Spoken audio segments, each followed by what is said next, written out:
ఇది కార్గిల్ యుద్ధంలో ఒక మాట. ఇద్దరు తీవ్రవాదులు అక్కడ నక్కారు ఉన్నారు అని తెలిసింది మన సైనికులకి. వీళ్ళలో ఇద్దరు కొండ ఎక్కుతూ ఉంటే మధ్యలో అక్కడి నుంచి ఏదో చప్పుడు అయింది, అవతల నుంచి వచ్చినట్టుగా. ఆ చప్పుడు రెండో వాడు విన్నాడు, ఏమిటో తెలియలా. అది విని అర్థం చేసుకునే స్థితిలో లేరు, ఎక్కుతూనే ఉన్నారు. కాసేపు అయ్యాక మొదటి వాడు రెండో వాడిని టైం ఎంత అయింది అని అడిగాడు. చెప్పాడు, అప్పుడు రాత్రి 12:15 అన్నాడు. అన్నాక ఒక పావు గంటకి అతనికి స్ఫురించింది, ఇతని చేతికి వాచి ఉంటుంది కదా, నన్ను టైం అడుగుతున్నాడు ఏంటి. అతని మనసులో ఏదో అపశకునం భావన కలిగింది. కానీ అన్నా టైం ఎందుకు అడుగు, ముందెక్కు అన్నాడంతే, చెప్పలేదు.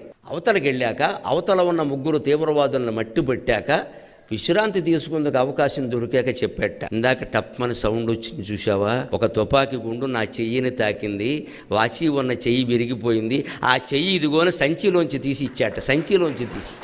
వేలాడుతున్న చేతిని తెంచేసి సంచిలో వేసుకుని మళ్ళీ పర్వతం ఎక్కిన సైనికుడికి ఏం చేస్తే రుణం తీరుతుందమ్మా, ఏం చేస్తే రుణం తీరుతుంది? మన బిడ్డలకు వాళ్ళ పేర్లు పెట్టుకుంటే రుణం తీరుతుందా?